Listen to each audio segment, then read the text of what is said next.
Hello, everyone. Thank you for attending our 19th annual WITI Hall of Fame. Wow. I believe everyone in technology should be here to acknowledge and honor the women who come to get honored here tonight. Don't you agree? So next year is our 20th anniversary. Help us get more people here so they can see the quality of women who are available now for those C-level positions we talked about at lunchtime. So before we do a State of the Union for our honorees tonight, which I'll explain shortly, I'd like to ask the WITI board members just to quickly stand so I can thank you and acknowledge you.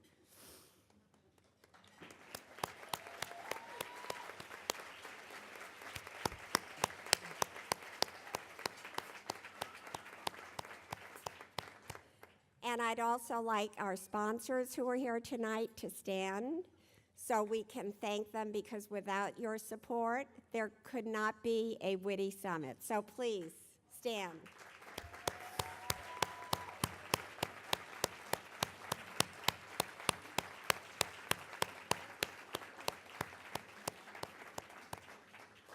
So those of you who were here last year may remember we started something very new for our Hall of Fame winners.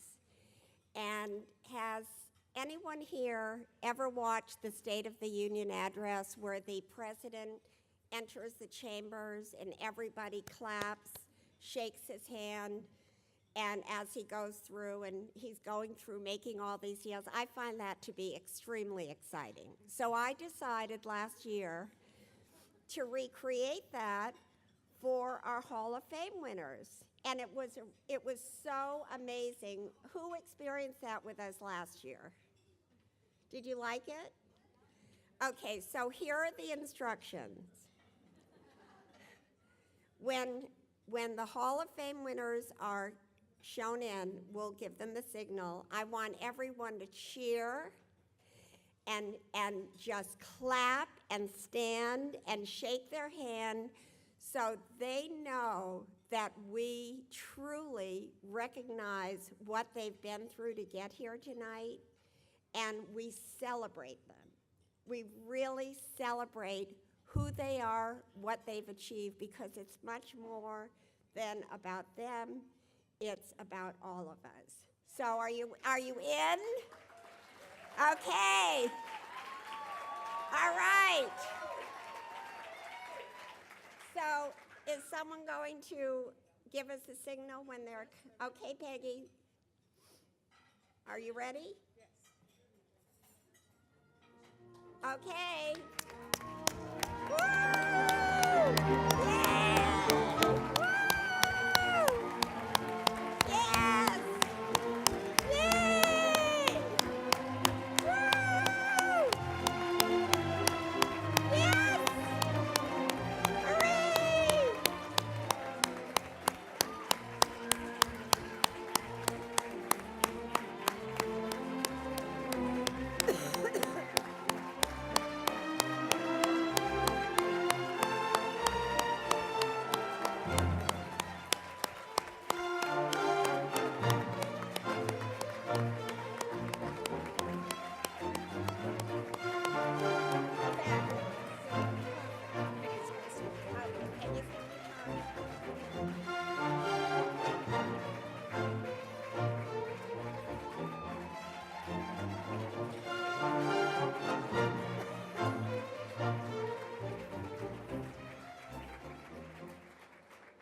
Well done, everyone. Thank you.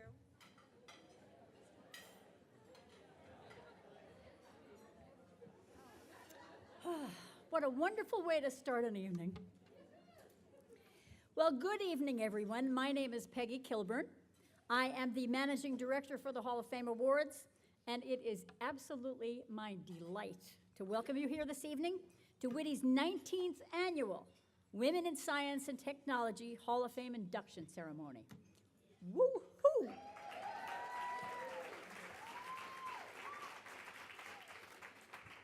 Many of you know that WITI's Hall of Fame was established in 1996 to honor and promote the outstanding contributions that women make to the scientific and technological communities that improve and evolve our society. The 5 women that we're saluting tonight are at the forefront of this evolution. They are exceptional examples of women who have made a powerful difference in the fields of science and technology. Without a forum like the WITI Hall of Fame, women we need to inspire us and the generations to come would get lost in the annals of history and time. You've probably noticed the inspiring details on these screens, paying tribute to the 98 alumni who have entered the Hall of Fame since 1996. These women set a high benchmark, and our 2014 inductees add substantially to their outstanding list of achievements. And now, it's my pleasure to introduce our Master of Ceremonies for this evening, Alice Lancaster. Alice is a high-tech marketing professional who began her career in Silicon Valley in the mid-'80s at one of the first Macintosh software startups, Living Videotext. She led the marketing teams at PhotoBucket and at Looped, was named one of the Next Women's top 50 high-flying female executives in mobile content. She currently serves as Chief Marketing Officer for Friend to Friend and is a partner at Florence Venture Partners, helping the next generation of startup entrepreneurs get out of the garage. And she has been a very dear friend of mine since we were both young pups, sharing a desk when I was smoking 4 packs a day. She helped me break the habit. And working feverishly on Apple Fest in another galaxy far, far away. Our Hall of Fame MC, Alice Lancaster.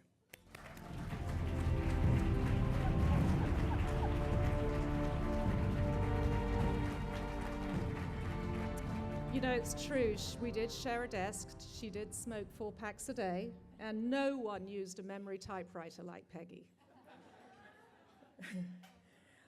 It's an honor to be in this room with such a powerful gathering of exceptional women of science and technology, and I'm delighted to take part in this celebration with you today. On behalf of WITI and Silicon Valley, I'd like to thank our friends and colleagues and associates who have generously, graciously traveled from all over the world to be here today. On behalf of our honorees, past and present, as well as our sponsors, guests, and friends, we offer a very special thanks to WITI President Carolyn Layton. Thank you. And her son and WITI President David Layton. I think that he's... And to WITI Executive Vice President Michelle Weisblatt.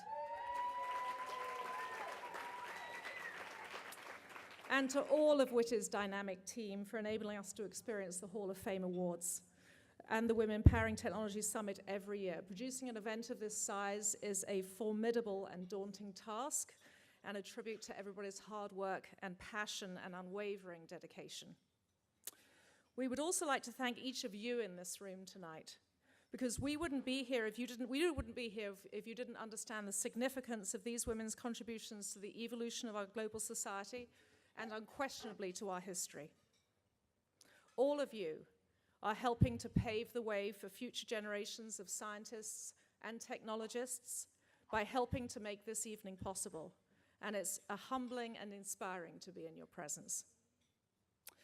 Before we meet this year's distinguished honorees, I'd first like to bring to the stage a woman whose vision continues to illuminate the path for women worldwide.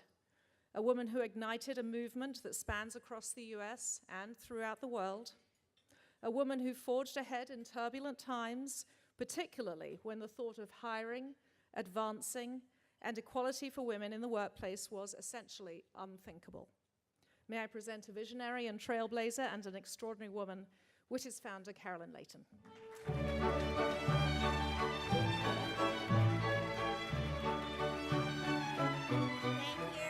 Thank you. I think every one of you is extraordinary. So we're all extraordinary. This year, 2014, marks the 166th anniversary of a movement by women to achieve full civil rights in this country. So think about it. 7 generations of women, many of whom died for the rights, just for women to vote,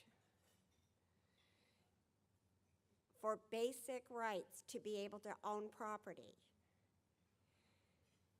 So on one hand, we've come a long way. On the other hand, 25 years later, since WITI started, the numbers at the top are still dismal because between 1 and 11%, depending upon the data you read, of women are running at the top level of major corporations. Now, there was a time when we could perhaps buy into the story that there just weren't enough qualified women. That doesn't work anymore. So each one of us here, every day, makes a decision to shape a legacy or not by the decisions we make. From a purely business point of view, it makes no sense to have anything but a highly diverse team at the top because your customers are a highly diverse population, and we have so much to learn from each other. We really need to understand what it's like to walk in someone else's shoes and not surround ourselves by people who have walked the same path we have. Because if you think about it, that's where real innovation comes from. And no company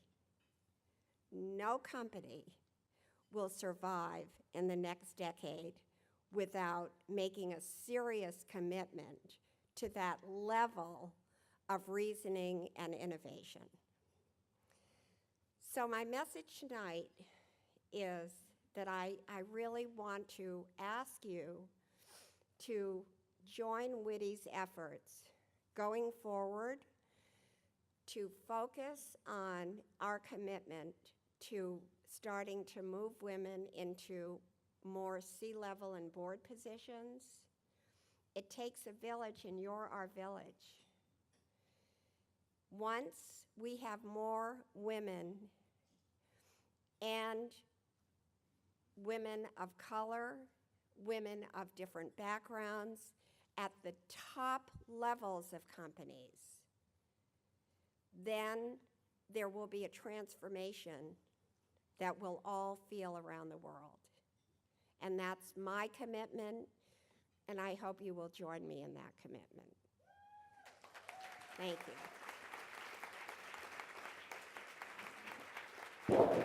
Happy anniversary, everyone.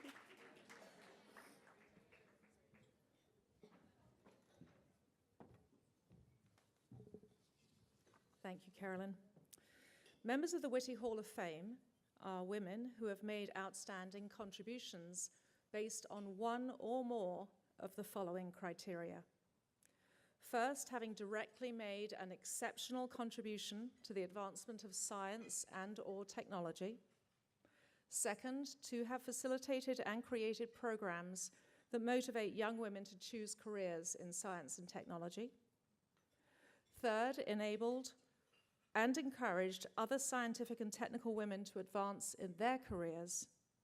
And fourth, created scientific or technological innovations which promote environmental harmony, support humanitarian endeavors, or improve the human condition. You'll find full biographical sketches of all this year's honorees on the WITI website. And on that note, ladies and gentlemen, we will now begin the 2014 WITI Hall of Fame Awards inductions. Our first honoree is Kim Polese, a longtime Silicon Valley entrepreneur and innovator. Currently, she is chairman of ClearStreet, a social finance startup focused on helping people eliminate debt and achieve long-term financial health. Kim recently served as CEO of software company SpikeSource, which pioneered the industry's first self-serve automated app validation platform to help accelerate software and platform innovation through the validation of any app on any platform for the world's app stores. Prior to that, Kim had co-founded Marimba, which helped usher in a new area of systems management software for the internet age. As president, chief executive officer, and chairman of Marimba, Kim led the company to a successful public offering prior to their acquisition by BNC Corporation in 2004. And before co-founding Marimba, Kim worked in software management at Sun Microsystems and was the original product manager for Java, leading its launch in 1995. Prior to joining Sun, she was a consulting engineer at IntelliCorp, helping Fortune 500 companies in the development of expert systems. And let's watch a video to learn a little more about Kim.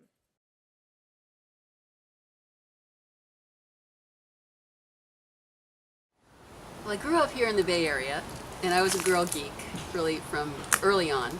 I was always entering science fairs, and actually there was a wonderful place nearby where I lived called the Lawrence Hall of Science, and I would go up there and play for hours on the computers. And they had big mainframe computers back then, but they had a really cool application called ELIZA, and this was one of the first AI programs, and it was kind of like an online psychiatrist you could have a conversation with. So I was fascinated by how a computer could act like a psychiatrist and carry on a real conversation, and that kind of hooked me on being curious about what was behind this screen and how did the software work and what is software anyway. And that was my first exposure to computers. It was curiosity, it was engagement, it wasn't scary or intimidating. So I was lucky to grow up around science and technology and find it fun and engaging and an adventure from very, very early on. My first job in the Valley was at an artificial intelligence software company. It was called IntelliCorp, and it was a very hot company. AI was hot back in the 80s, and it was a phenomenal first job. I was in tech support. I got to work directly with some of the biggest companies in the world, helping them solve some of their most challenging problems and helping them think about how to transform their business. And it piqued my curiosity and led me down the path of this intersection of technology and solving really big problems in business and in life. And I ended up moving into product management at my next job at Sun Microsystems, which allowed me to continue doing that, designing technology to solve problems in the real world. So we released Java on March 14, 1995 with the world's first interactive browser called Hot Java, and it took off like wildfire. And it was from day one just a phenomenal success, and it's because it was the right time, finally. And the reason we were still there was we persisted. We just never stopped because we believed so much in the vision of what we were doing and the value of what we had created.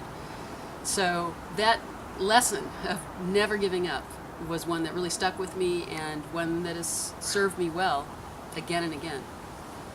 The kind of common thread through all of this is I love nothing better than being on a mission, working with a team of people I respect on solving an interesting problem. That's what I get to do every day, and that's why I love what I do, and I feel very lucky to be able to do it. Here to introduce Kim is her colleague Tom Kaler, a longtime friend and colleague of Kim's in the technology industry. He was chairman and CEO of the first company Kim worked for, IntelliCorp, the leading provider of application software that incorporated expert systems, artificial intelligence, and object-oriented programming. Tom later served as CEO of several other companies and is currently, in a wonderful circle of relationships, CEO of ClearStreet, where Kim is chairman. So please welcome Tom.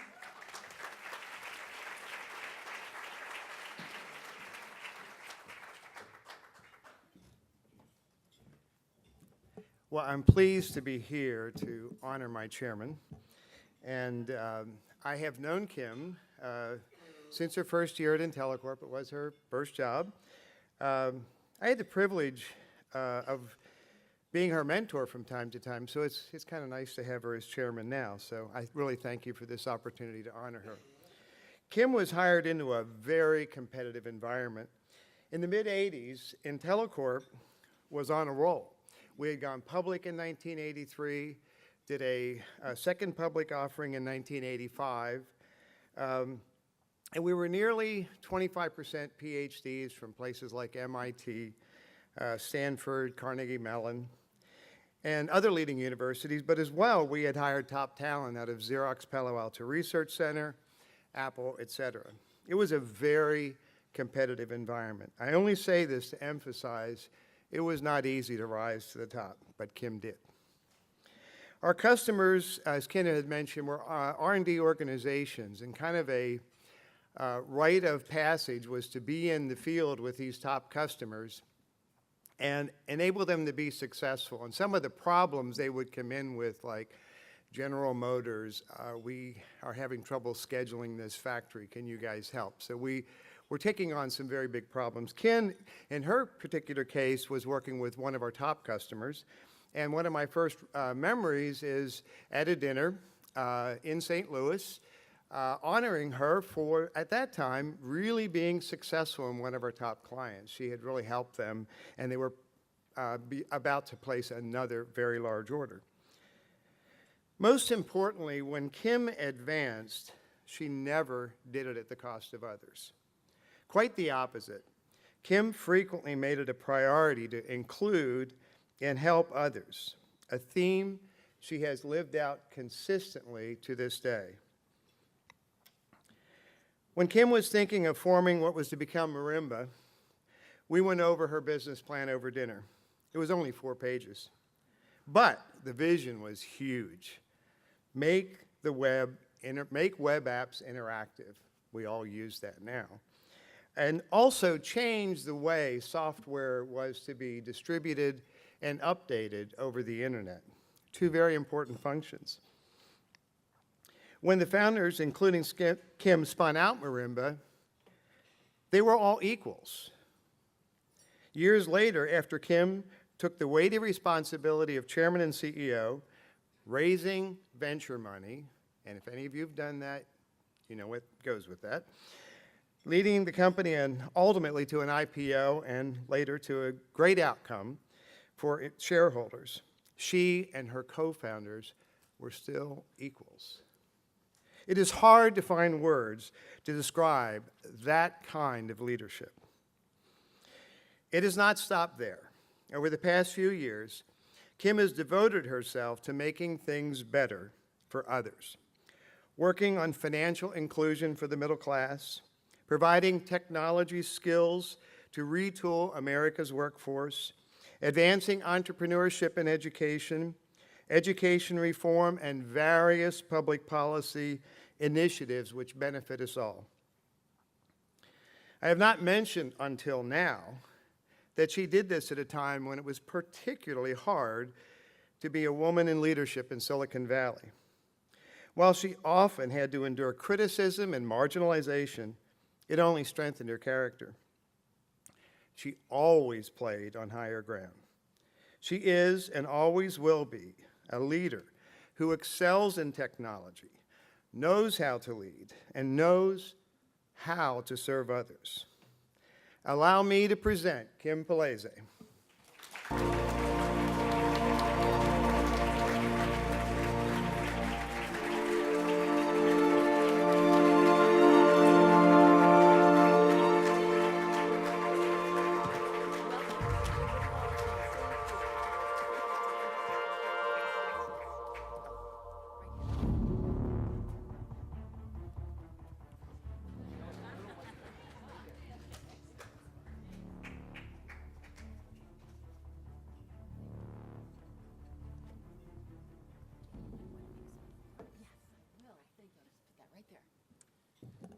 Well, thank you. Thank you, Tom, and thank you, Peggy, and thank you, Carolyn, and thank you to you all for being here. This is such an honor, and I'm really pretty overwhelmed.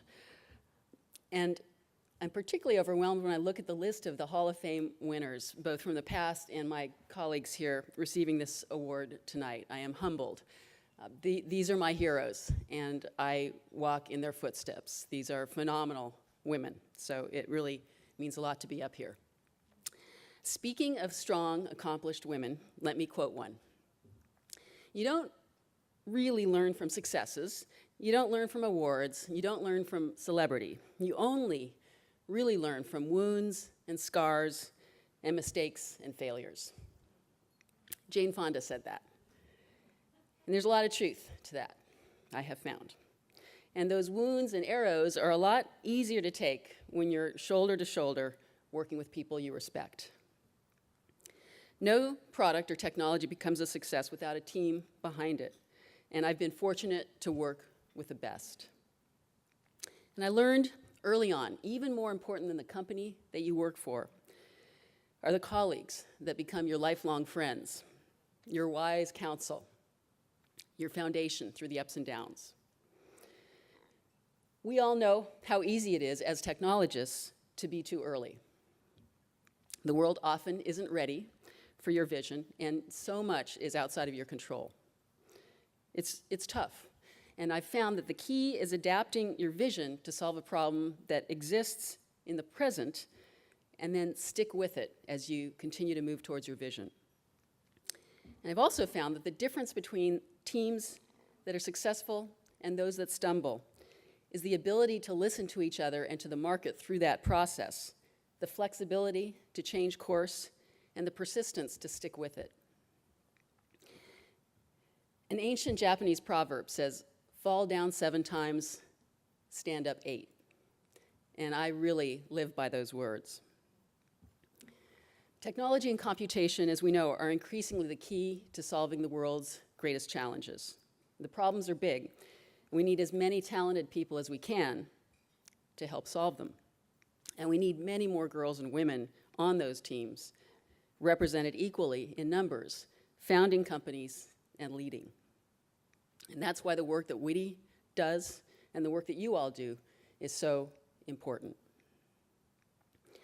I wake up every day feeling so lucky to work in this exciting industry, solving interesting problems together with people I respect. There really is nothing better in life. That is the best reward of all. So again, thank you, WITI, and thank you all for this recognition. I appreciate it. Thank you.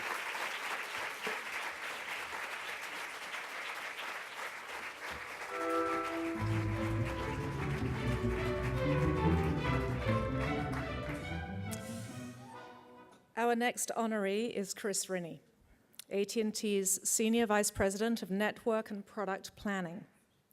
Kris is responsible for network architecture, service platforms, radio access roadmap and initial implementation, wireless device requirements and certification, network platforms, network performance analysis, and industry standards at AT&T. That's all. She was named as the most influential woman in wireless by Fierce Wireless and was listed in the Global Telecom Business Power 100 list of the most powerful telecom executives. She's served as chairperson of the Board of Governors of 3G Americas and as a director for the Alliance of Telecommunications Industry Solutions. Kris is also a 2013 inductee into the Wireless Hall of Fame. Let's see more about Kris's journey at AT&T.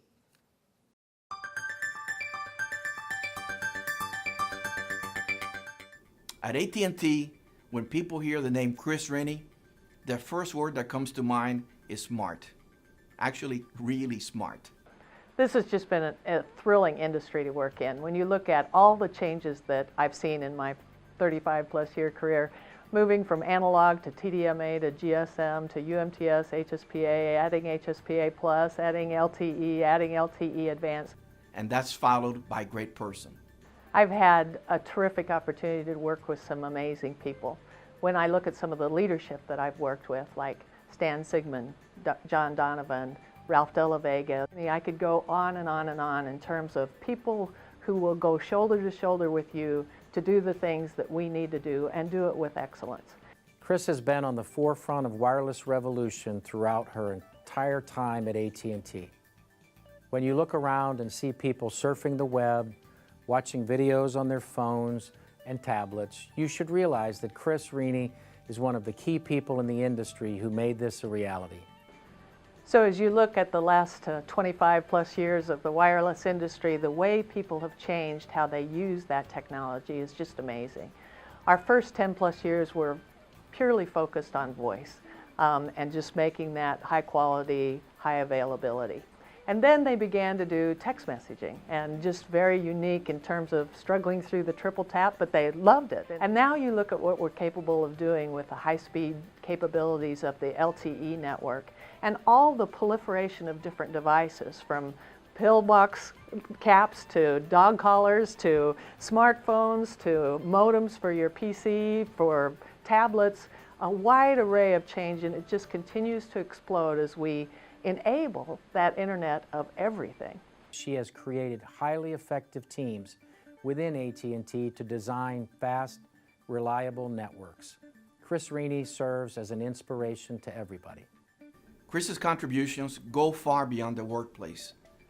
She's dedicated to the community through her work in her church, her alma mater, and her tireless advocacy for women to pursue careers in STEM fields. I'm a great admirer of Kris, and I'm proud to have her as a colleague and as a friend.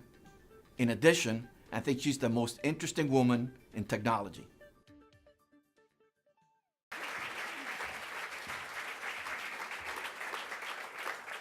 That was fabulous.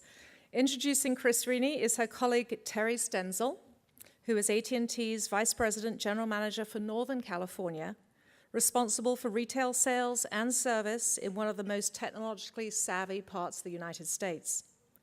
A veteran of the wireless industry, Terry has served in a variety of sales and marketing positions for AT&T and its predecessor companies, including Singular Wireless, Cellular One, and Pacific Bell Wireless. He once said that the thing he likes best about his job is coaching and developing people, and his pet peeve is being rude to a customer. He is here to introduce our next inductee into the Hall of Fame.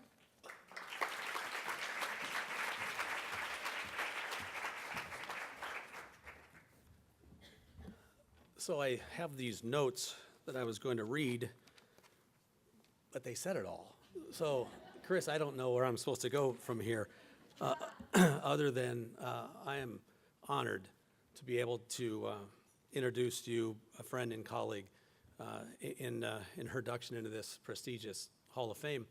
You know, a couple years ago, things started getting crazy in our business, and as you heard, people started using their smartphones for video and social media, and then this thing came along called the App Store, and things just got crazy on our network. And as a VP GEM in a technical market like Northern California, I started getting messages from our customers that they needed more speed and they needed more capacity.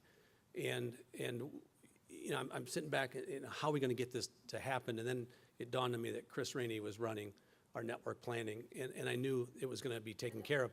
And shortly thereafter, we put things in place, and we recently were talking about, we had the nation's fastest and most reliable network. And we were ahead of our competitors.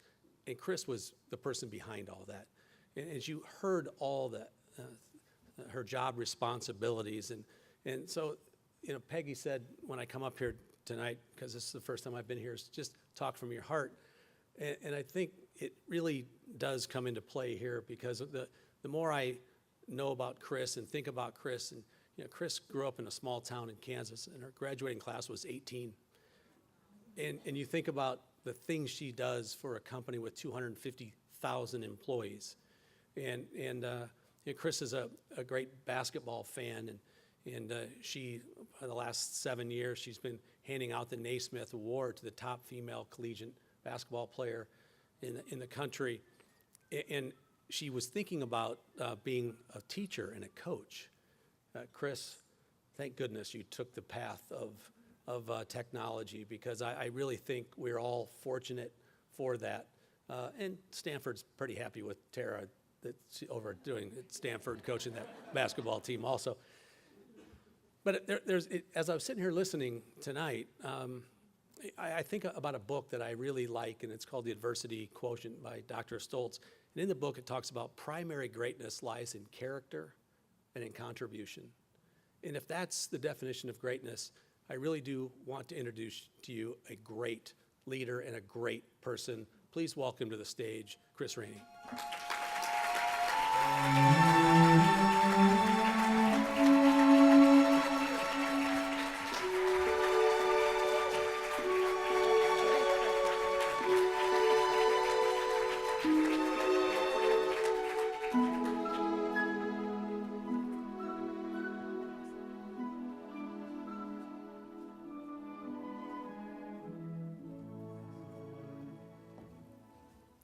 Well, thank you so much. I have a few more acronyms I thought I might share with you, if I could just, it is just a terrific industry. And I first want to thank WITI and thank you for everything you've done to make this possible and to celebrate women in technology and the amazing things that you all have accomplished in this process. And of course, I cannot go without thanking many of those leaders who I've had the opportunity to work with. Many of them you saw on the video a few moments ago, in terms of leadership that believed in you and enabled you and guided you in terms of making some of those achievements.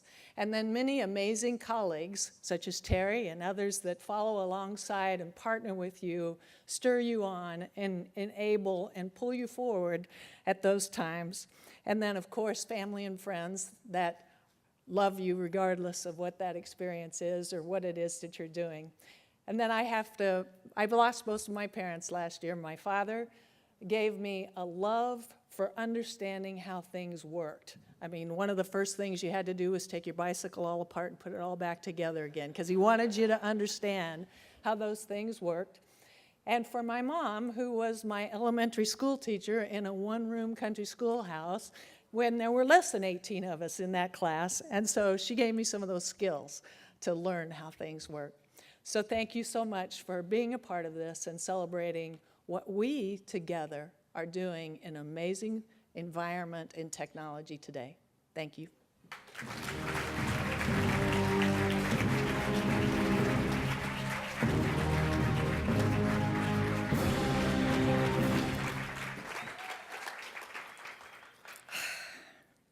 Before we introduce our next honoree, let's take a moment to mention that tonight's 19th Annual Hall of Fame Awards dinner is a fundraising event for Women in Technology International Foundation, a nonprofit. The WITI Foundation donates all after-tax profits to programs that encourage young women to choose careers in science and technology. You see, WITI is not about just celebrating innovators. It's also about actively committed to paving the way for our future leaders. So we encourage you to support organizations like WITI because it's essential to our global future. So again, thank you so much for your support. Our next inductee is Dr. Orna Berry, Corporate Vice President of Growth and Innovation for EMC Centers of Excellence, EMEA and the US at EMC Corporation. Dr. Berry is a recognized entrepreneur with over 25 years' experience in the Israeli science, technology, and venture capital business. She is known for her efforts to promote excellence, entrepreneurship, and innovation in Israeli society. Dr. Berry has held a wide range of key positions with significant social and public impact throughout her career. She was a founding partner of Orna Data Communications, Chief Scientist of the Ministry of Industry and Trade in the Israeli government, Chairperson of the Israeli Venture Capital Funds Association, and a venture partner at Gemini Israeli Funds. Dr. Berry has also held a number of positions related to consulting and management in scientific research. Most recently, she was the recipient of an award from Ben Gurion University in recognition of her achievements and excellence in the technology industry, as well as her successful entrepreneurship ventures. So let's watch a video to learn a little bit more about Dr. Orna Berry.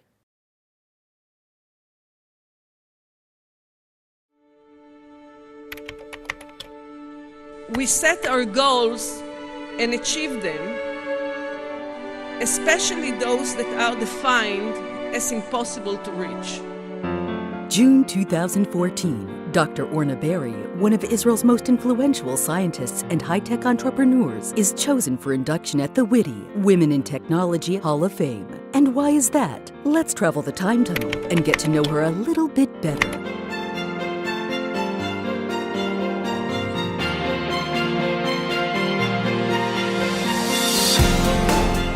Berry serves as the corporate vice president at EMC Corporation, the global leader in cloud, big data, and global IT. And I thank Orna.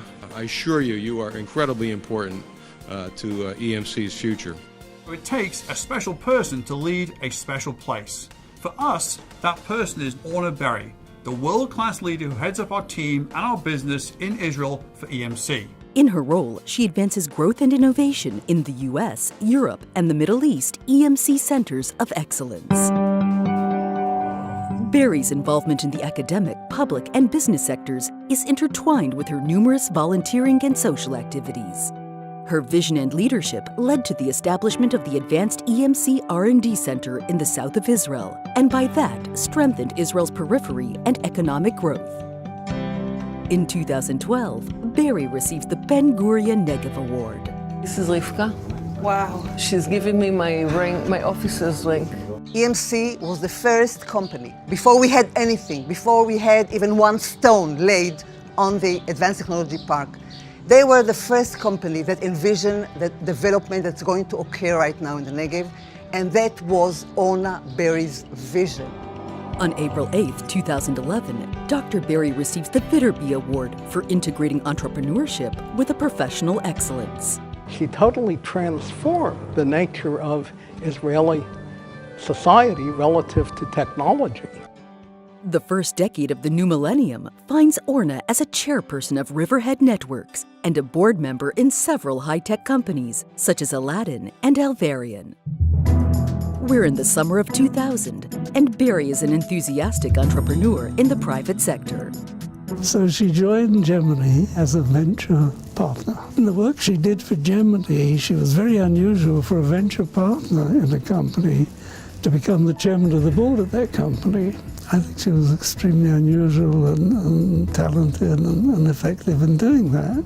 In this role, Berry serves as the chairperson of the board of directors of PrimeSense. As a person, she's capable of integrating things and supporting and giving unique solutions, unique advices to a CEO, and that was very supportive to me as a CEO. When you're building a startup, you must bring the best toolbox that you can find, the best engineer, the best CEO, and you usually lack the person that connects all the dots, the person that can lead you to the right conclusion. That person is Orna. It is 1996, and Berry gets appointed as the chief scientist and head of the industrial R&D operation of the Israeli Ministry of Industry, Trade, and Labor.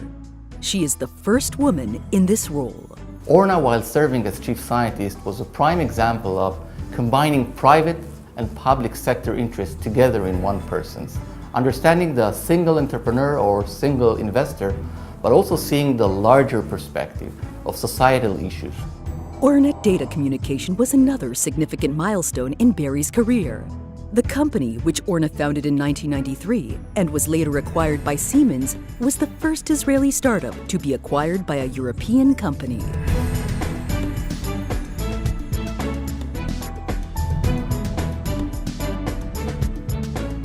Orna Berry holds a bachelor degree from the University of Haifa and a Ph.D. in computer science from the University of South California in 1986. At the age of 18, Orna joins the IDF and serves as a lieutenant in the Israeli Air Force Flight Academy. No wonder, since she was born to a visionary family. Her parents were members of the Palmach Brigades and participated in building the young Israeli state.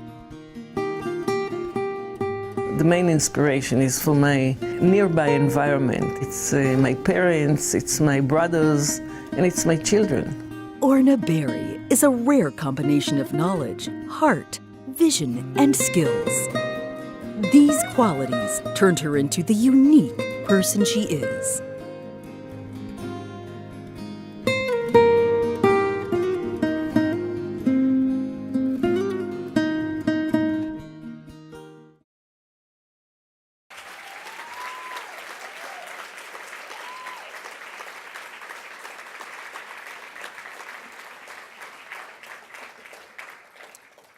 Here to introduce Dr. Berry is Pat Gelsinger, Chief Executive Officer of VMware. Prior to EMC, Pat spent 30 years in technical management and executive roles at Intel, where he began his career. Pat was Intel's first CTO, and as the head of Intel Labs, he led many of the company's research initiatives. He was also the architect of the original 8486 processor and a design engineer on the 8386 and 8286 processor design teams. So, Pat, please come up.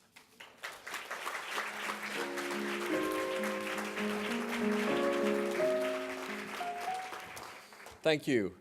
Given the busy schedule of a CEO, I consider this the most important thing I could possibly do is to introduce my dear friend and colleague, Orna Berry, tonight.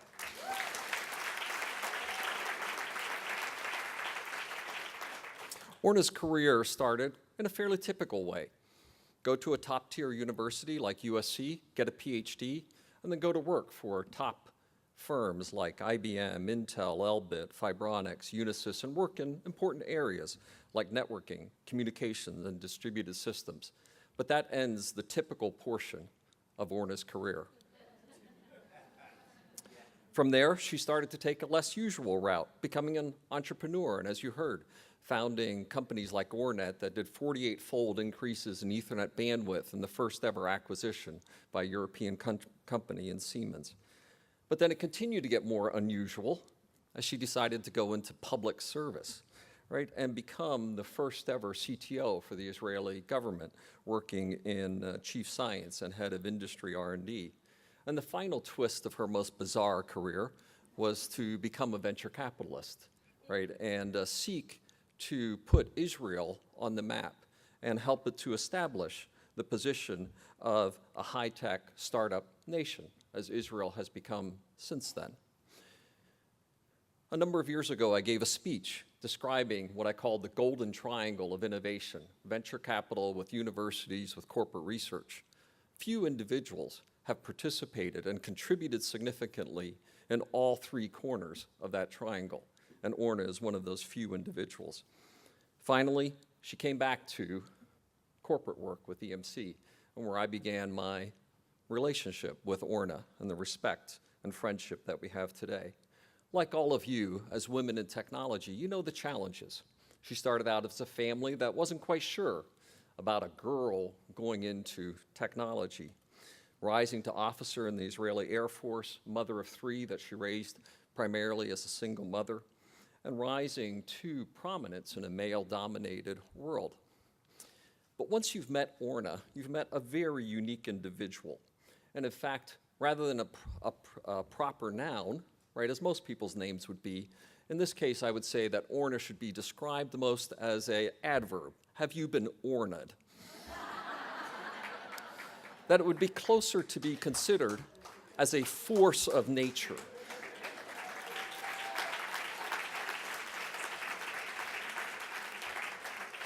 She is a passionate advocate for women, a passionate advocate for technology, and a passionate advocate for Israel. She's a believer in crossing boundaries, domains, and bringing people together in profound ways. And tonight, it is my honor, and we get together to honor the First Lady of Israel High Technology, Dr. Orna Berry.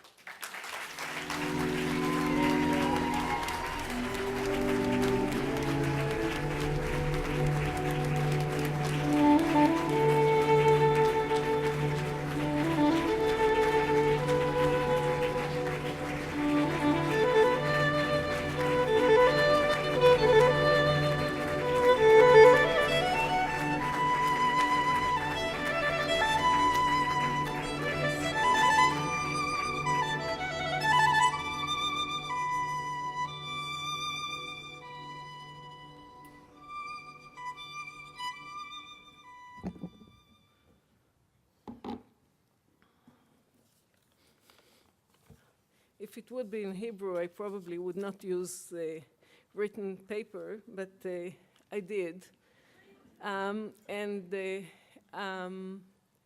very few people will understand. So I did write it on my way in the airplane from Israel to Newark. In Newark, I sent it to my central daughter. You met her in Beersheba. She is my English expert. She said it was fine, and then she made just few grammatical mistakes. So she corrected the few. So, ladies and gentlemen, first of all, I would like to thank everybody at WITI and its founder, Caroline Layton, for choosing me and for inviting me to this distinguished event. It is an honor to be here with you today as part of this eminent group of high-achieving and highly contributing women who are an inspiration to us all. It is the first time that I'm awarded as a woman. I take this opportunity to indicate that I received this honor with a great sense of commitment toward paving the road for capable women to join us in science and technology. It is not only about equality. It is about independence and productivity in an ever-growing population on this planet. Back at the end of my military service, after serving as an officer in the Air Force, I was enticed with technology. I embraced the responsibility and the challenges that the service allowed me to have. I knew that the Army was not the right place for me to develop my career as a woman, but I knew that technology was the place where I wanted to create and establish myself professionally. I want to praise empowerment. At the end of my studies for the undergraduate degree in mathematics and statistics, I was planning to teach in a technical school. While giving my professor, Micha Robinovich, a ride back into the city of Haifa, he asked me what my plans ahead were. I told him, he said, "You know, I won't tell you that you're smart. However, people of lesser wisdom get PhDs. I recommend that you continue your studies." It was after the deadline for applications to graduate schools. He sent letters of recommendations to 2 schools. I was moving away from Haifa for family reasons at the time. I got fellowships from both universities and continued my studies. Micha really shaped my professional confidence in 5 minutes drive. Truly. For many years, I was a single parent. I made the decision to enjoy what I'm doing. My children agreed with the course of action as great partners. They were very supportive. We have a strong family, we have very strong family bonds. In some demanding moments, I had my kids deliberate whether I should take the next challenge or not. Kind or not so kind people were sniffing around my kids what a parent I was. My central daughter tokened the response that in this family, each person does what he or she is good at. My son said that this configuration was a giving tree, and my youngest daughter took the opportunity to inject her ideas of innovative technologies. She was first interviewed at the age of 9. A reporter came and was talking to her while I was on the phone. So then the article, you can imagine, appeared with her statements about personal air conditioning in the full page in the paper. So my kids were diplomatic, permissive, and supportive. I was the first woman to serve in many leading roles, technological and managerial, sometimes the only one.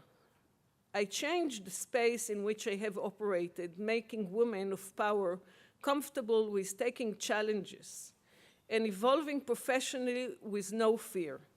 I'm confident that the larger presence of women in positions of influence and the diversity in decision-making are paving the way slowly towards equality. There is still a way to go, though.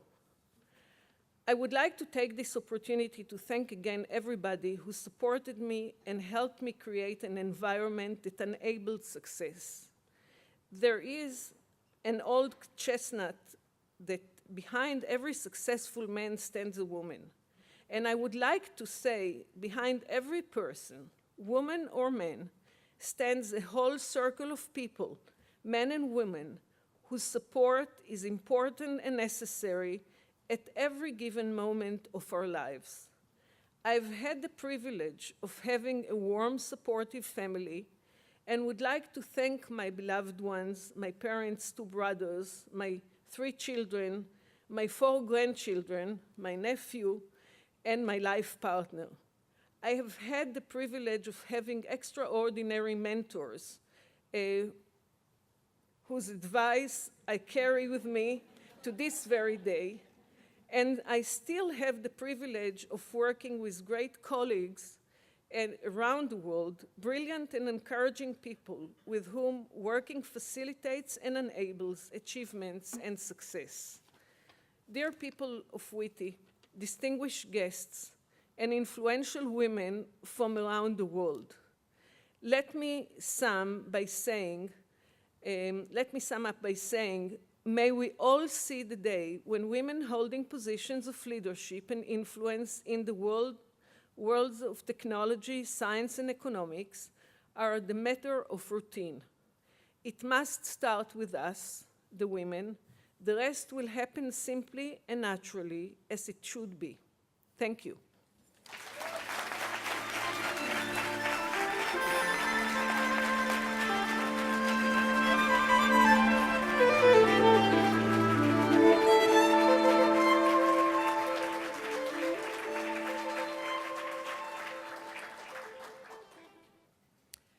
Our next honoree is Lauren States, Vice President of Strategy and Transformation at IBM Software Group, where she is Vice President of Strategy and Transformation for IBM's Group Sales Division, responsible for overall sales strategy and go-to-market for IBM's $25 billion plus software business. Lauren began her IBM career in 1978 in New York City as a systems engineer, and has held several executive positions in the company. Prior to her current position, she was Vice President, Chief Technology Officer, IBM Corporate Strategy, leading the technical strategy for IBM's growth initiatives with a focus on cloud computing, software, and systems technologies. Lauren has been recognized with the Federal 100 Award, as well as the Pioneer Award for Black Engineer of the Year conference. Now let's take a look at Lauren's story. The way it all started for me was in 9th grade. I was taking algebra and I got 100. And I remember sitting in the room thinking, well, this is unusual. You're pretty good in math. I wonder what you're going to do with that. My parents were really wonderful growing up, and they were always really supportive about, you can be great. There are no caps for you. I've been at IBM a long time. I joined IBM out of university in a branch office in New York. It was just really fabulous. I've worked in technology jobs, I've worked in strategy jobs, jobs where I've built systems for knowledge sharing and talent. So I've just found that in a company like IBM, you can really be anybody you want and do anything you want. This is a technology powerhouse. That's the workplace that Lauren States determined that she was gonna apply her wares to. And she did it. She did it, and she let her performance define her existence here in a manner that even the boys had to take notice. Well, Lauren, quite honestly, is one of those people that are universally respected. She has been a wonderful mentor and a promoter for the next generation of technical leaders, men or women, quite honestly. She has a very understated approach and style, And as a result, she has established the support of so many individuals who would go to the end of the earth for her. Well, the significance for me as a African-American woman wanting to build her career to executive level in IBM, and I met Lauren and she was one. She's a technical woman executive, so hey, somebody had done it, why not me? And she was just so open and giving and really was a model of leadership. She's got a great technical background. She really believes in knowledge. That's critically important to her, being knowledgeable, knowing things. She brings market insight. She's worked on a whole series of strategic issues and challenges. She's been part of our shift towards the cloud and cloud-based services. She's also very focused on how do you get things done, action-oriented. Let's make something happen. She just doesn't administer her responsibilities. She's actually directly involved with making sure that things actually happen. She's an agent of change. And that's one of her attributes that the IBM company has benefited from enormously. Lauren's impact is defined by what she does, the way she goes about her work, her unyielding commitment to excellence, not only the fact that she is, but her desire to be a role model for younger people, her willingness to reach back and pull through, her willingness to tell them the truth about what they need to do. Being inducted into the Women in Technology Hall of Fame is, first of all, such an honor.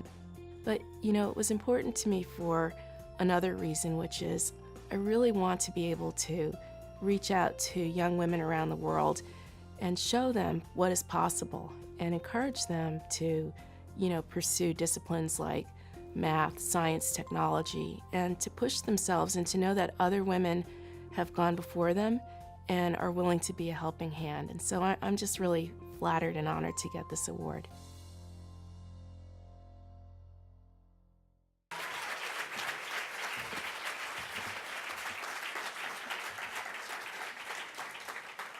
Introducing Lauren States is our IBM colleague, Sandy Carter, General Manager, Ecosystem Development and Social Business Evangelist, and 2010 WITI Hall of Fame honoree. Sandy is a recognized leader in social business, a best-selling author, and one of the most influential women in Web 2.0 technology. Sandy.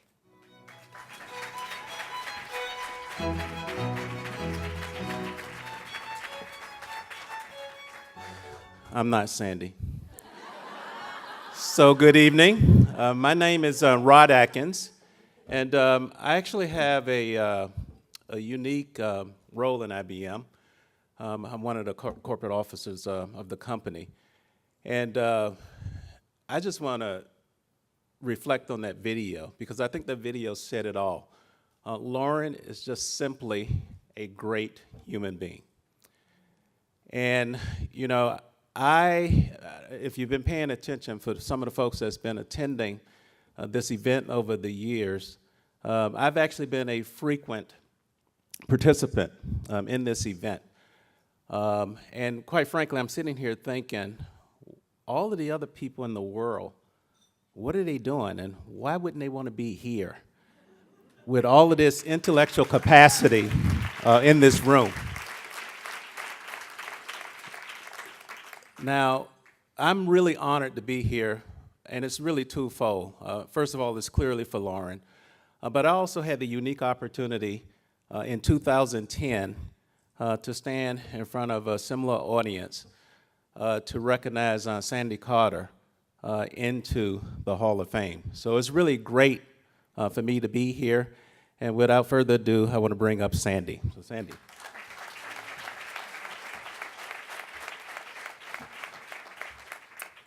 You know, Rod is very modest. He actually flew in on the corporate jet. He finished a customer meeting just to be here for Lauren. So we really appreciate your support. Rod, thank you very much.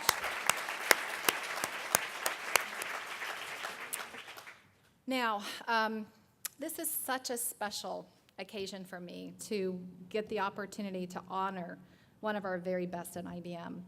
And as I started to think about Lauren, all I could think of was wow.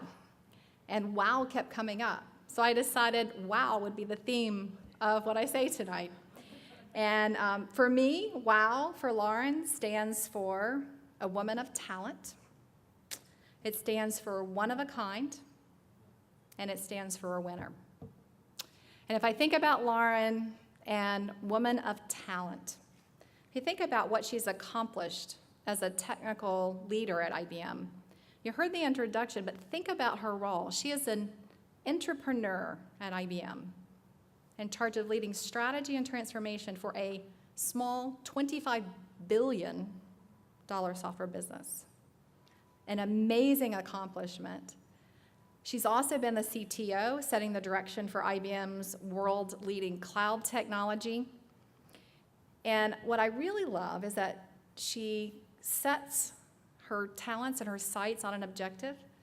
And before this dinner, we had a little champagne toast for Lauren, and one of her partners, Bob, who's sitting there, said something I'll never forget of this woman of talent. He said, never get between Lauren and her objective. Number two about Lauren, she is truly one of a kind. You know, there are lots of women out there today who are in leadership positions, and once they get there, they forget to reach back and pull others forward, right? As my dear friend Heather said, they kind of lower the drawbridge. But Lauren is not one of those women. She is truly one of a kind. When you heard on the video that she wanted this position, this honor, to help other women, she says that from the heart. She truly means that. She is always focused on others. She's always helping others. I can remember in several meetings, where debates get really hot and heavy, we have this little tool called Same Time where you can instant message people, and she'll instant message me answers along the way, helping me out, helping others out in the same way. I was really struck in our little champagne toast again as I asked people, comment on Lauren, and these are what they said. Best people manager I ever had. Best partner executive that I've ever worked with. Best friend that anyone could have. And her dear husband, who's also here, Ken, raise your hand. Best wife that anyone could have, as well as the smartest wife in the room as well. So she truly is one of a kind. And then finally, she is a true winner. When I think about, everything that she's done, and you heard comments about the way that she learns, the way that she grows. Ladies and gentlemen, what you have sitting here in this room from Lauren is the first female Black executive at her level ever. Let's give her a big round of applause for that.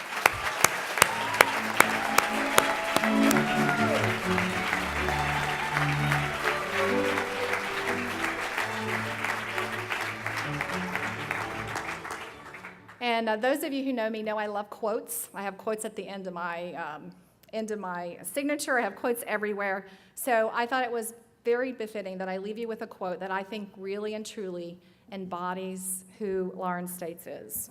It says, winners are not born. Winners, they learn, they practice, they fail, and then they get right back up again. Winners look for reasons to do what others have refused. Without further ado, please give a standing ovation to Lauren States.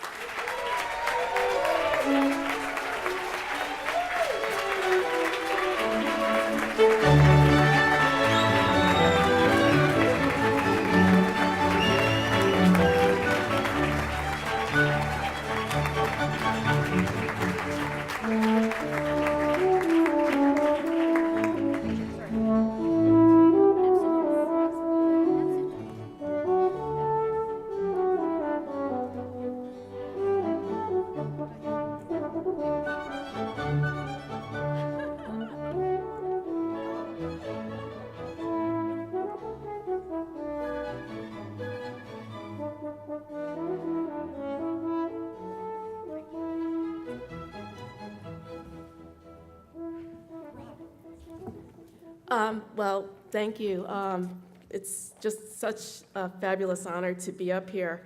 And thank you, Sandy. And especially thank you, Rod, who flew in and surprised me. It was like I turned around and there was Rod, and I thought, is that Rod? So Rod has been my friend and mentor for many years, and Sandy has been my very close colleague. We've done so many wonderful things together. Carolyn, I wanted to thank you, and I wanted to thank the members of the nominating committee for this award. It's just such an incredible recognition. And you know, I think, believe it or not, I know nobody believes this in my family, but I used to be the shyest girl in my class, and to be standing up here today and to get this wonderful recognition is really, truly an honor. And there have been so many people who have been part of it. I want to thank all my IBM colleagues who are here with me tonight. And I want to thank my clients, my business partners, and my friends who have been with me on this journey, which has been, you know, all about growth and change and doing great things for people. And I especially want to thank my husband, Ken, and I want to tell you a little secret. We're actually the perfect data center couple. I met Ken in New York. He was a storage guy. I was mainframes. You know, we got married. We have a great daughter. She has a degree in computer science, and so we had our legacy continue. And he has just been so marvelous through all the years. Every time I've taken a job that seemed to be a step too far, he's always said, "Don't worry, honey, you know, you can do it." And it's always been wonderful. So Kenny, thank you very much.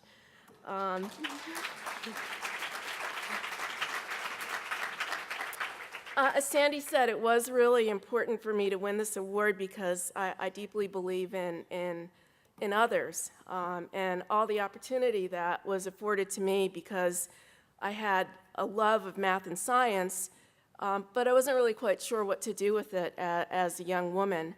And I just wanted to reflect on the great partnership that IBM and WITI have had.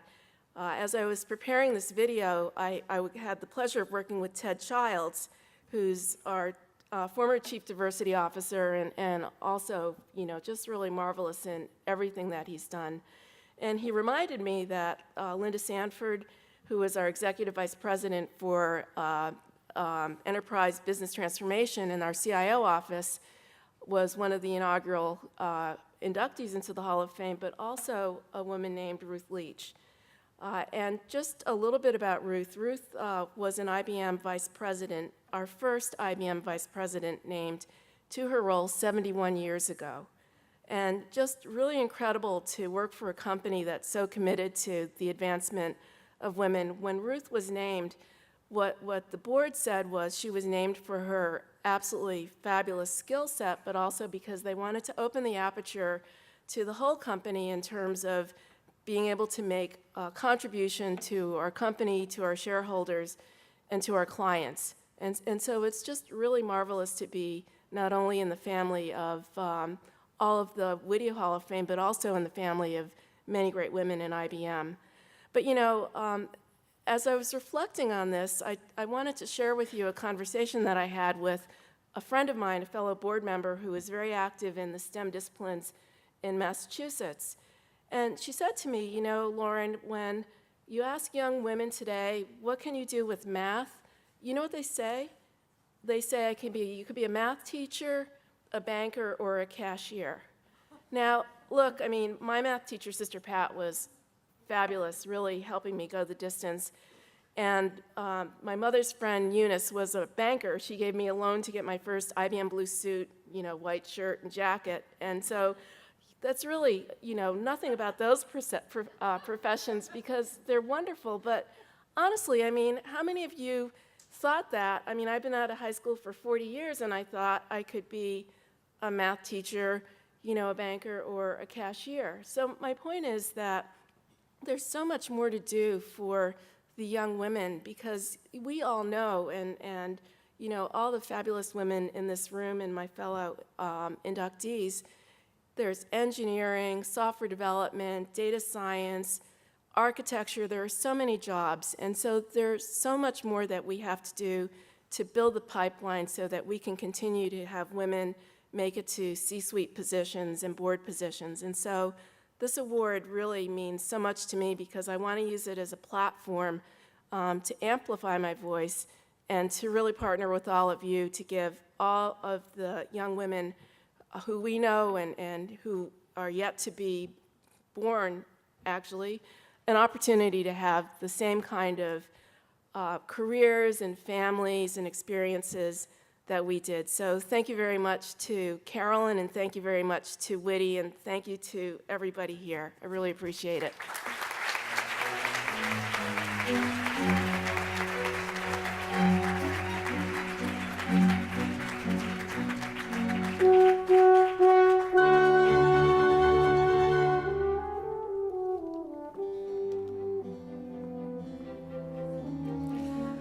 Our grand finale honoree tonight is Jennifer Pahlka, founder and executive director of Code for America, a nonprofit organization that helps residents and governments harness the power of technology to solve community problems.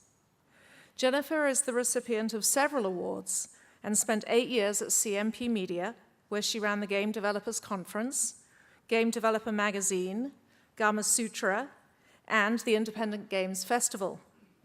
Prior to that, Jennifer ran the Web 2.0 and Gov 2.0 events for TechWeb in conjunction with O'Reilly Media.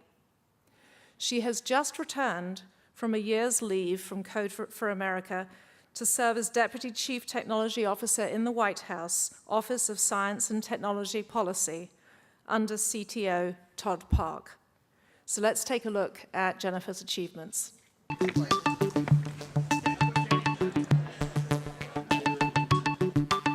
Jennifer Pahlka has this electrifying idea. She thinks geeks can fix governments. Most people have seen that really geeks have changed the world so much in the past 10 or 20 years, but they haven't changed government yet. Jennifer created Code for America. It's this nonprofit that takes the smartest programmers, web designers, and technologists from places like Google and Apple and drops them into city halls all over the country. If you know anything about what's going on in local government, you know that cities are incredibly cash-strapped. We're cutting back on garbage being picked up. We're cutting back on parks being maintained. We're cutting back on checking to make sure if the playground equipment our kids play on is safe. And yet we're going to spend $2 million on something that our folks could do in 2.5 months. Boston, like any other place, has been hit by the recession. But I think where Code for America really helps in dealing with that is we are now able to develop lightweight tools that don't cost very much. One of the projects from last year I always like to talk about is discoverbps.org. We had this team in Boston in 2011. There had been an article written in the Boston Globe about how frustrated parents were.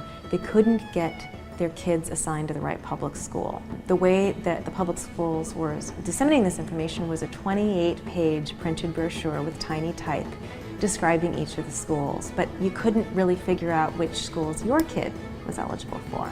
It was really confusing on paper, but once you put it on a map, it's not that confusing, it's pretty clear. One of the fellows happened to have some free time, a guy named Joel Mahoney. With the help of 2 other fellows, in about 2.5 months, put up discoverbps.org.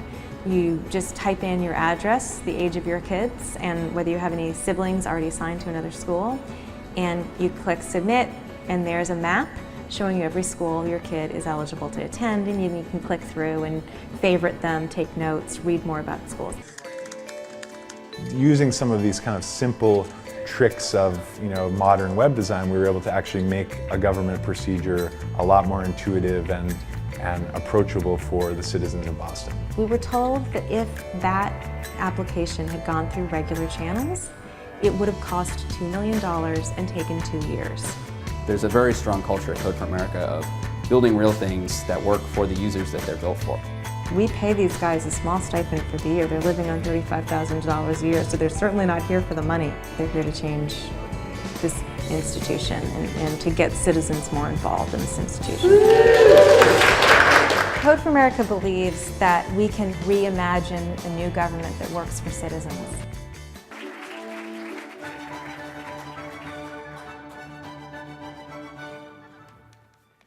We're getting to the end of the evening, so I will try to keep it brief.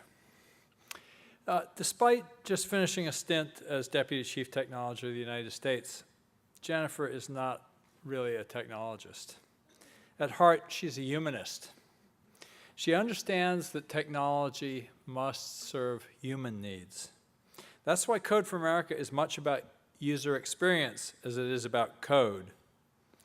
As she said in her TED Talk, it's about building interfaces to government that are simple, beautiful, and easy to use. It's about building government services that put people first, before technology, before bureaucratic process or the goals of organizations.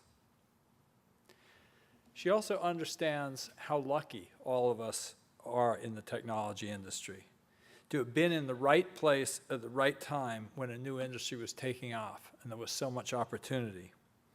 And how the first obligation of those who are as lucky as we are is to share their luck with those who are less fortunate. She understands that in the end, technology is built by people, and that getting the human side of things right is as important as getting the right software. That's why she's had the insight that bringing small startup teams into local government was as much about changing the culture of government as about changing technology or building applications. When you show people what's possible, they can find new capabilities in themselves. She has a passion to make a difference, not to make a buck. With ideas that inspire, with the skills to build not just a company, but a movement, with the dream that the benefits of technology should not just accrue to those who can afford them, but to our neediest citizens and to our hardest problems. Jennifer Pahlka is an inspiration to me, and I hope she is to you as well, because from time to time, she may ask one or more of you to help, to bring your time, your expertise, your network, and perhaps even your money to bear on a unique and interesting problem. You'll be glad if you say yes. I'm sure glad I did. I'd now like to welcome Jennifer Pahlka to the stage and to the WITI Hall of Fame.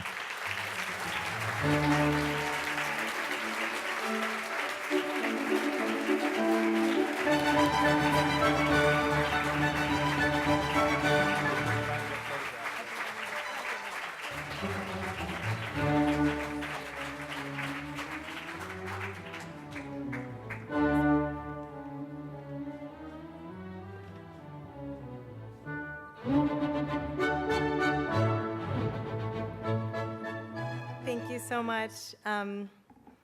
This is really an incredible honor. Thank you, Peggy and Alice and Carolyn, for everything about tonight and for shining the spotlight on women and for putting me amongst really such an accomplished group of women. I feel very humbled. And thank you, Tim, for that wonderful introduction and for being my inspiration and my partner in every sense of the word in what I do. Tim mentioned that technology was not my intended career. I actually worked in social services my first year out of college. I saw firsthand then what happens to kids who can't be raised by one of their parents and instead grow up in the custody of the state. When I jumped to a tech media company, I think that I thrived there, not necessarily because of a great love for technology, but because of a great love for the people who made software and video games. I loved their incredible creative spirit and the mix of arrogance and optimism you find in people who know that whatever is needed, they'll just build it. There was this second coming of the web with the Web 2.0 stuff, when developers built networks that connected us in ways that are so profound that it seemed like we were inhabiting a different world, reshaping the boundaries of our own experience to include people that we'd never met before. And that spirit has continued to really enchant me. Throughout all the years that I worked in tech media, though, I wished for those kids in the social services system and those who served them to have that same mix of arrogance and optimism. Of course, the reason that you have so generously chosen for me for this award isn't about the world-changing movements of Web 2.0, where I was really just an observer. It's just that Tim and I and many others said something that really should be quite obvious, and that's that this uneven distribution of the future is starting to cause a major rift in our society. Parts of our society are benefiting enormously from this future, while parts are being left behind in ways that are so profound that we're not no longer really honoring the values that helped build this brave new future in the first place. So much of what the technology has offered us is this, as individuals in the past 10 years, is the ability to do things together more easily, with more and different kinds of people. But at its core, as Tim has said before, government is simply what we do together, and we are leaving it behind by hobbling its ability to evolve and by starving it of talent. If as a society we chose not to use our resources to help each other, help those in need, educate our kids, support small businesses, or provide access to health care, now that would be one thing. Instead, we choose to do these things, and we set aside enormous resources, but then we drop the ball on what we call in Washington implementation. Because implementation now centers around the digital, and we think we can buy digital the same way we buy pencils. To paraphrase my colleague in the UK government civic tech industry, a guy named Ton Steinberg, he said, "You can no longer run a country if the elites don't understand technology the way they grasp economics, ideology, and propaganda. What happens if they can't learn?" So we saw what happened when they don't learn this year, when healthcare.gov launched. But we also saw what happens when government does learn rapidly, even heroically, because the site that failed so miserably on October 1st enrolled over 8 million people in healthcare by April 15th. Thank you. And the people who came in and helped that site, they worked, in some cases, 18 to 20 hours a day, 90 to 100 days straight to fix it. And I will tell you, they did it for one reason, because they wanted their fellow Americans to have access to health care. At Code for America, we see every day what happens when state and local governments haven't yet learned how to use technology to govern well. Small businesses take months or years to get through very complex, opaque business processes for permitting. Citizens ask for public records and never get a response simply because there's no system to track those requests. Mothers trying to feed their families on California's nutrition assistance program find themselves at the front of the checkout line in the grocery store, and their purchases are all bagged up, and their CalFresh card doesn't work. We can do better, but we can't do it alone, and we can't do it unless we bring more of that creative, optimistic spirit to government. We know that we need something new here, so with all the humility in the world, let's muster that arrogance that says that we can build it. I would like to dedicate this award to the women of the Code for America Fellowship, and note that every year our fellowship class is about 40% women. It can be done.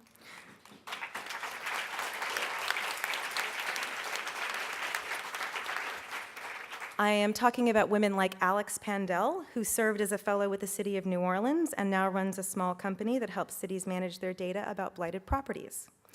Women like Michelle Lee and Serena Wales, who worked with Philadelphia and now run a company called Textizen, which allows city governments to talk with their citizens by text message and include hundreds of times more people in the decisions that City Hall needs to make. Women like Laura Mikesell, who helped Louisville, Kentucky, use data to make better decisions about incarceration and now serves as the first data analytics and strategy manager for the city of Pittsburgh. And hopefully to all the women who will come to work with Code for America in the future so that we can have a government that works for the people, by the people, in the 21st century. And I sincerely hope that some of those women are in the room right now. Thank you very much for this tremendous honor and for the act of convening this amazing group of people tonight. Thank you.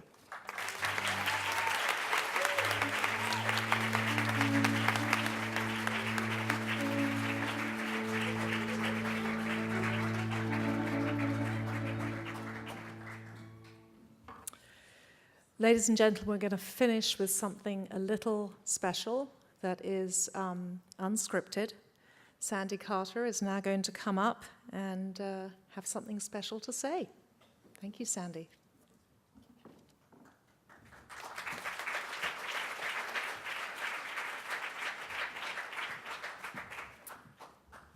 right, could I also have the WITI board to join me up on stage, please? Woohoo!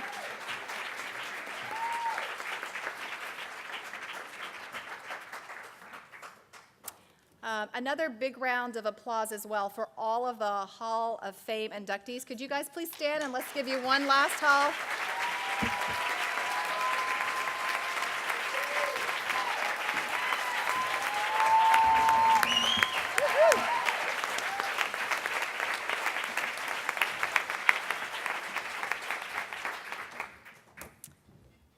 Okay, outstanding.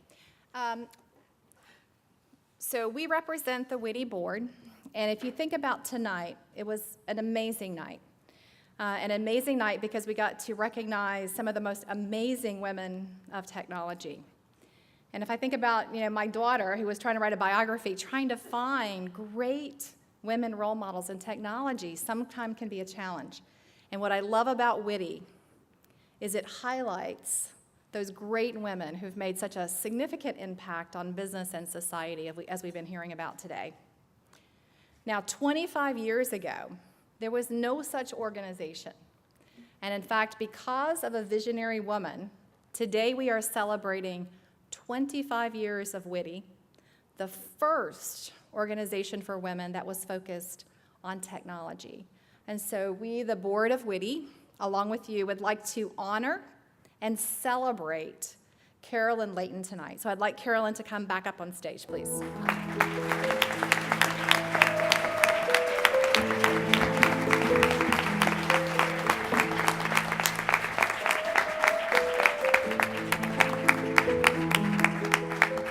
So we have a couple of things that we wanted to celebrate with. We have this beautiful plaque, and we found, through great technology and digitizing some old photos, great pictures from 25 years till today so that Carolyn can remember the impact that she's had.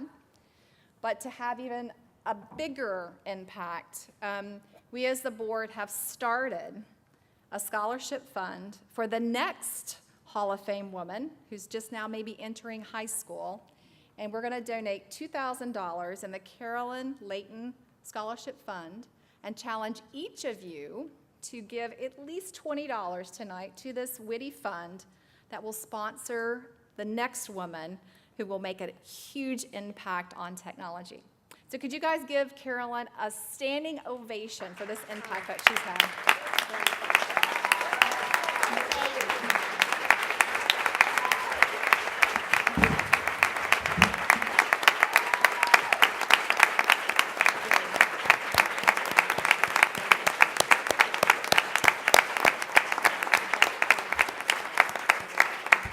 You know I love each of you, and nothing makes me happier than to hear something we've done that gets you closer to your ability to completely contribute to all of us your greatest gifts. Because look who's here. Look at your talents. It's your responsibility to make sure that you help each other and pull each other up and get to the next place, because we'll all win more when each of us contributes to each other. So thank you again, and thank you for being part of this wonderful evening tonight.